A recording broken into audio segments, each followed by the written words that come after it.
Okay, tay. Ano yan, no, May short ka ba? may short na nangyari ito na April 17.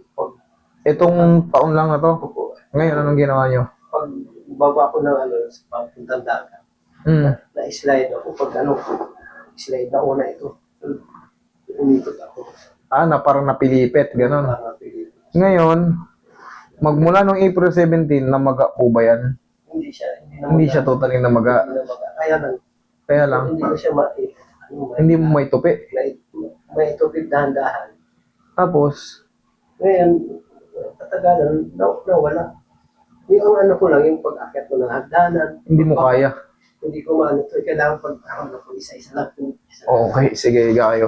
Pero hindi kayo Nag-extra Ayun, very good yung inaantay ko. Inaantay ko para makita na natin. Mukhang engineer to si sir. Okay. Osteoarthritis. Okay. There are small spars seen along the patella. The rest of cortical outlines are intact. There is also mild narrowing of bilateral medial femorotibial joint space. Ano yung ibig sabihin nito, sir? Nakita mo nang ibig sabihin yan, yung there is mild also narrowing of bilateral medial. Dito yun. Yan ang medial part. Dito naman, lateral part. Ang ibig sabihin nito, yung femorotibial, tibial, o tibia, or femur bone, nakaganito yung paa mo. Mild narrowing. Ano ba ibig sabihin ng narrowing? Pagkipot. Ito. Ibig sabihin yan, ito yung x-ray mo. Sa sample na lang, ito yung tuhod mo. Ito, nagdikit to. Nagnanarrow. Dapat yan, talagang visible yung ano.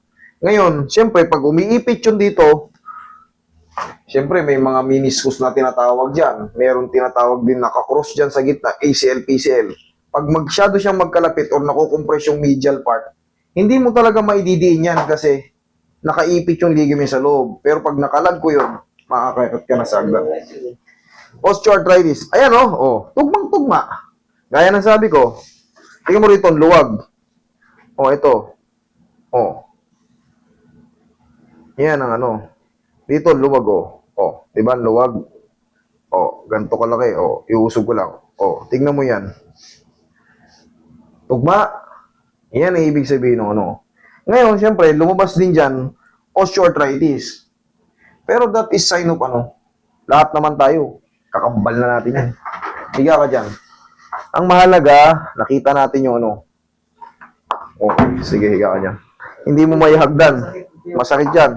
Ayan nga, medial part. Ano ba yung tinuturo ko niya? Yan yung medial part. Ito. Lateral. Pero magkaganon pa man, kaya natin yan. Yan. Roy, ayos mo yung una ni Bossy. Yan. Tingin pau muna na masakit daw yung dito eh. Haplusin muna natin ang pagmamahal ng pau. Tandaan nyo, pag ginamit nyo yung pau, alugin nyo muna para the best. Yung sikap mo extract mahalo mamimix. Mapilipit to ng konti, tay. Sabi kasama ko, baka ACL yan. Yun yung sinasabi ko, yung kanina, di ba, may nakakross yun dito sa gitna.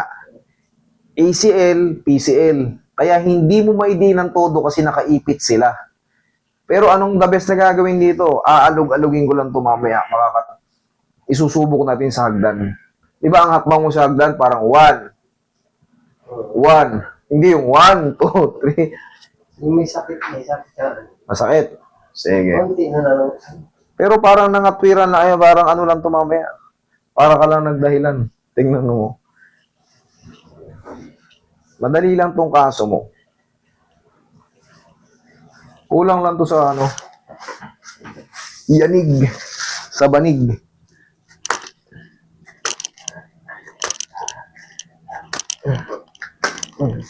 Yanig yan yan.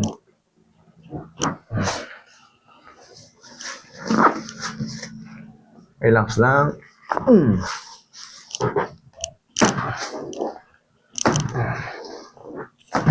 Yanig lang yan eh. Hindi ka naman mapipili yan. Tapos konting pao ulit. Tapos subukan mo na ngayon dun sa hagdan. Tapos balik ka rito pag meron pa. Pero pag maliit na lang, Ay mga 1, 2, 3 days, tapos na yun pag napahinga. Alam mo naman yung pain na nararamdaman mo, tsaka hindi mo maidiin, di ba?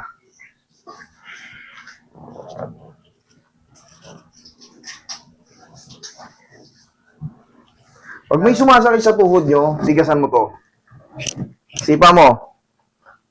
Huwag pataas. Diretso lang. Isa pa. Yun. Sige, lakad ka sa hagdan. Ito, chinelas, oh. Sige, punta ka rin sa hagdan. Doon mo, bar. Ito po. Doon, sa mataas.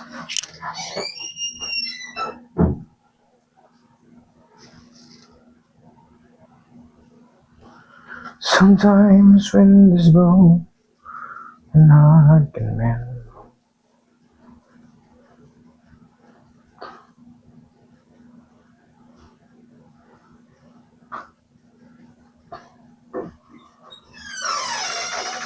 No, Wala na yung sakit. wala na yung sakit. Kasalanan nyo yan. Ngayon, bossing, pag yung sa in fairness, maganda pa yung tuhod nyo na yan sa edad nyo. Pag nagkaroon ng medyo parang may pain-pain, kunyari, may ginagawa tayo sa bahay, nakaganyan tayo, tapos parang feeling mo, parang may sumasakit sa loob ah. Haplusan mo ng pau. Pau lang yan. Tapos, ang maintenance yung ganito. Yun. Yan lang. Basta tatandaan mo, ito ang control. Huwag mong isisipa yan ng lupay-pay kasi maapekto yung dito mo, maapekto yung dito mo, maapekto yung dito mo. Kailangan yan. Okay? O, kahit magaganyan ka ngayon. Basta, sabi sa'yo, parang nagdahilan lang yan eh. Okay? Oh, ano? Ano nangyari dito? Hindi ko alam. Sabihin mo sa akin kung anong ginawa mo. Pag malalaman nyo, pag may problema, pag may masakit, pag ginanyan ko, wala. Ginanyan ko, wala yan. Wala yan. Okay?